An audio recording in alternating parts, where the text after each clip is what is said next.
Hola,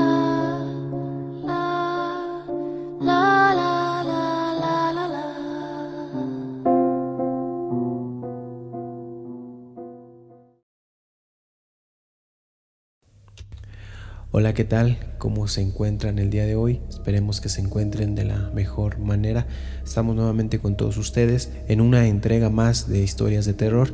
El día de hoy les traemos una mini antología, 4 historias, 4 relatos de terror. Son un poquito cortos, pero no por eso dejan de ser interesantes.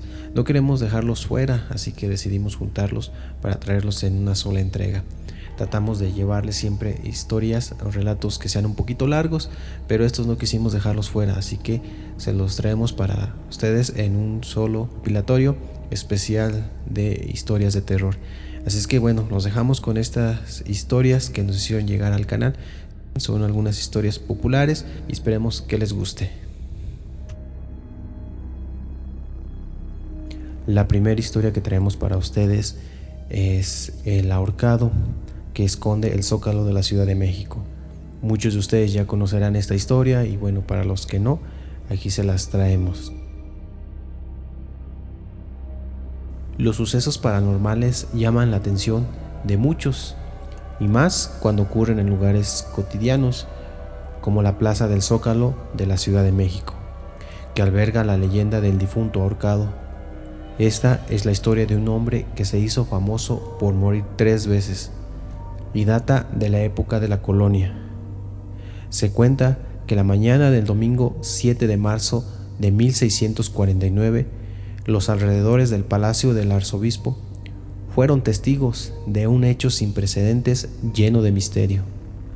La leyenda relata que la gente que transitaba por las calles, ahora conocidas como Moneda Esquina con Licenciado Verdad, fueron sorprendidas cerca de las 11 de la mañana por una peculiar situación, y es que aunque este tipo de eventos eran cotidianos en esa época, las circunstancias fueron motivo para dejar pasmado a más de un vecino al presenciar lo que se presumía era el cadáver de una persona montado en una mula. La persona, presumiblemente muerta, de origen portugués, se vio rodeada de decenas de curiosos. Estaba acompañado de un hombre voluminoso que impedía que se cayera de la mula, además de un tercero que fungía de pregonero, narrando a volumen alto y a todo pulmón los motivos de la muerte del extranjero. El pregonero relataba los delitos cometidos en vida por el portugués y expresó en forma de grito: sepan los habitantes de esta Ciudad de México cómo hoy, a las 7 de la mañana, mientras oía la misa los presos de la cárcel de Corte, este hombre que había quedado en la enfermería a excusa de que se encontraba enfermo y que se hallaba allí preso por haber asesinado a un alguacil del pueblo de Ixtapalapa, bajó a escondidas y se ahorcó sin que nadie lo sospechase. Con la misma voz e intensidad, el pregonero continuó su relato, diciendo que, una vez acabada la ceremonia religiosa, muchas personas buscaron al extranjero a lo largo del penal, pues era muy extraño no verlo en la enfermería. Sin embargo, su suerte ya estaba pactada y lo encontraron sin vida, ya ahorcado. Se notificó a los superiores sobre los hechos, pidiendo de manera inmediata la aprobación del gobierno para proceder a la sentencia de ejecución y que pagara la condena que aún debía. Así es, se buscaba ahorcar a un difunto. Sin embargo, la petición no siguió adelante por ser día de Santo Tomás de Aquino, pues no se permitía realizar ejecuciones en el sitio para no deshonrar al santo. Pero bajo el argumento de que sí podía haber justicia para la patria, se ordenó que hoy sea ahorcado el ya difunto en la plaza mayor de esta ciudad, para que sirva de escarmiento y ejemplo a los que cometen este tipo de actos. Así es como se trasladó el cuerpo hasta la plaza mayor y, como la tradición lo marcaba en esas fechas, se le dio un paseo por todo el lugar, mostrando el cuerpo inmaculado del presunto asesino, hasta llegar a las instalaciones correspondientes para proceder con el ahorcamiento, adaptándose como si fueran a ejecutar a una persona viva. Se dio con el cumplimiento de ahorcarlo frente al Palacio Real y se quedó ahí por las siguientes horas, de manera que los pobladores pudieran verlo y hasta lanzarle piedras. Posteriormente se tenía contemplado llevarlo con el Cristo de la Misericordia, pero como terminó ahorcado 2 veces, no le fue concedida esta atención.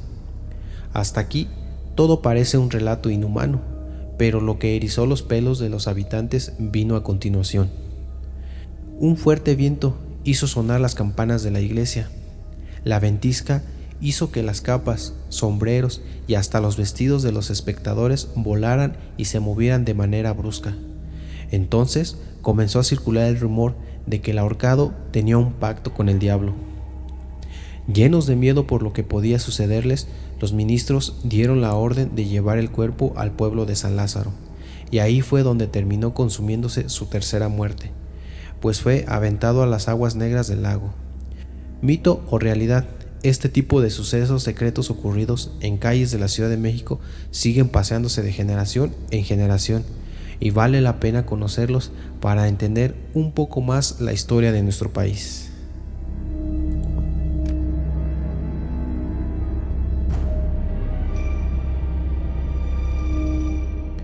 ¿Cuántos de nosotros hemos escuchado alguna canción de música regional mexicana o de algún otro género? Por lo general siempre escuchamos en la música regional mexicana alguna historia, algún corrido, sobre todo los corridos de la Revolución Mexicana, que narran los sucesos acontecidos en ciertas épocas de nuestra historia. ¿Alguna vez nos hemos puesto a pensar de dónde proviene la historia de estos corridos?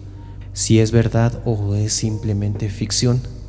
Bueno, en esta ocasión traemos una historia que muchos ya hayan escuchado, no la historia, pero sí el corrido del Perro del Mal, que proviene de la leyenda del perro negro de La Piedad, Michoacán.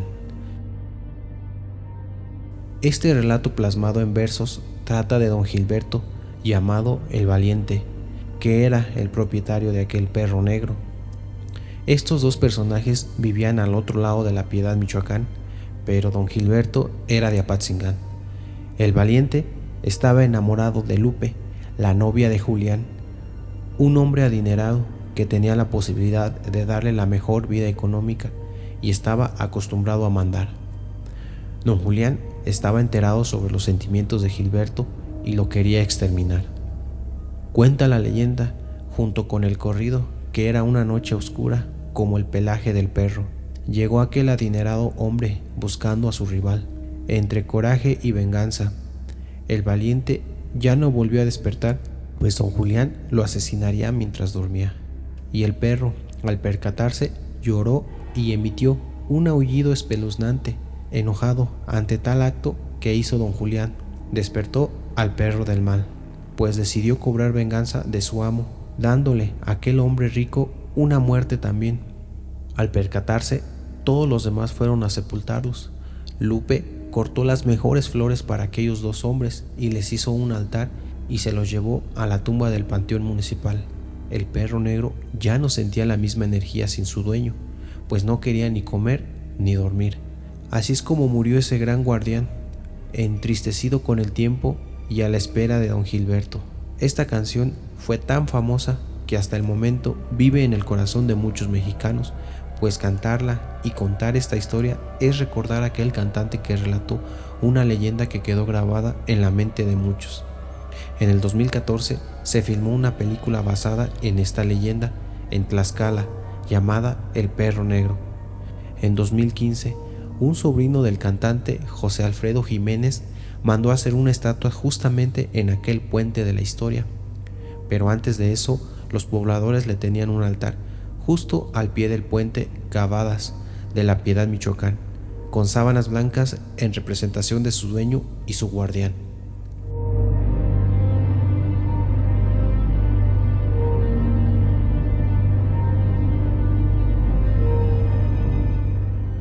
Cuando escuchas tu nombre y nadie te ha llamado.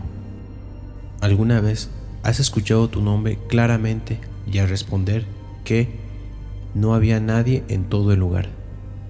Nadie podía haberte llamado. Caminas hacia la fuente de la voz, verificas si hay un televisor o radio encendido y nada.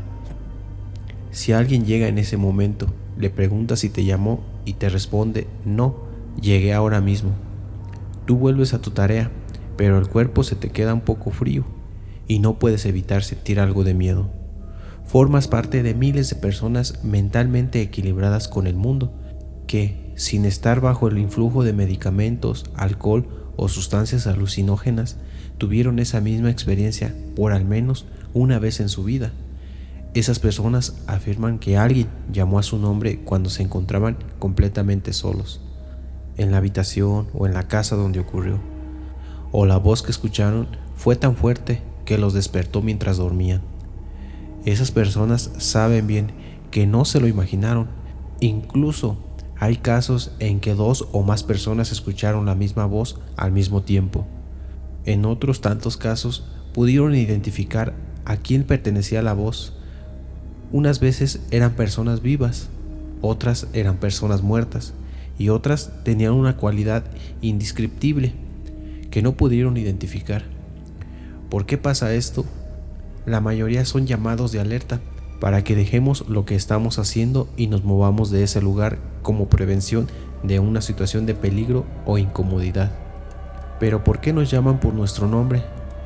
Porque lo habitual es que cuando escuchamos nuestro nombre respondemos inmediatamente y nos movamos hacia la fuente de la voz. ¿De dónde vienen esas voces? De distintas fuentes, de nuestra propia conciencia. Sí, nosotros mismos podemos generar voces en nuestra mente, de un ser de otra dimensión, de un ángel, de un ser querido fallecido o de una persona amada que se encuentra lejos de nosotros, y por eso nos inquieta tanto escucharlos de la nada. ¿Por qué ocurre? Porque nunca estamos solos. Todos estamos interconectados como antenas que reciben y emiten. Somos energía vibrando y hacemos contacto con otras energías. Cuando estas energías están en nuestra frecuencia, todo es normal.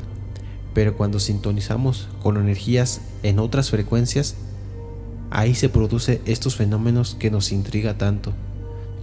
¿Tú también has escuchado alguna vez tu nombre?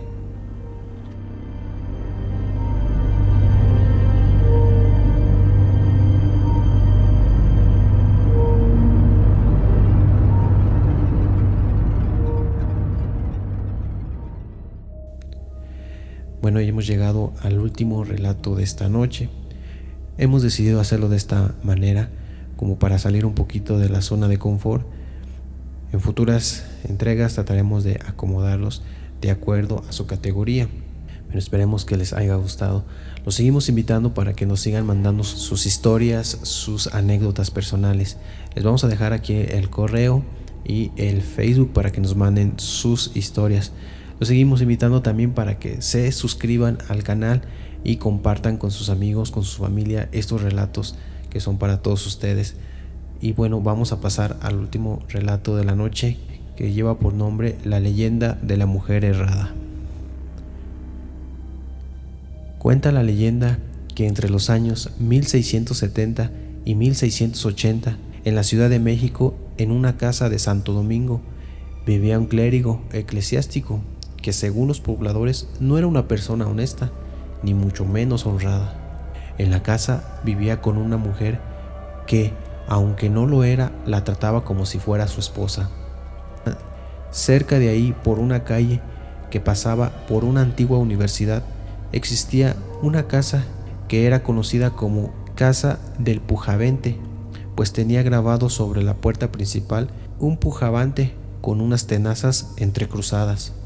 En dicha casa habitaba un viejo herrador que era amigo del clérigo, que también era su compadre, y este, consciente de los malos hábitos del clérigo, trataba de aconsejarlo para que su vida fuera por el buen camino, pero a pesar de su insistencia no tuvo resultados positivos. Una noche en que el viejo herrador ya se encontraba dormido, se despertó, pues escuchó que golpeaban la puerta. Se levantó rápidamente de la cama para ver de quién se trataba. Al abrir la puerta, vio a 2 personas de color, con una mula. Traían consigo un recado de su compadre, el cual le pedía que errara lo más pronto posible al animal, ya que necesitaba salir muy temprano hacia el santuario de la Virgen de Guadalupe. Después de errar a la mula, Las dos personas se llevaron a punta de golpes, por lo que el viejo herrero se molestó bastante. Al día siguiente fue con su compadre a preguntarle del por qué tenía que irse muy temprano, y al llegar al lugar encontró al clérigo con su mujer aún en la cama.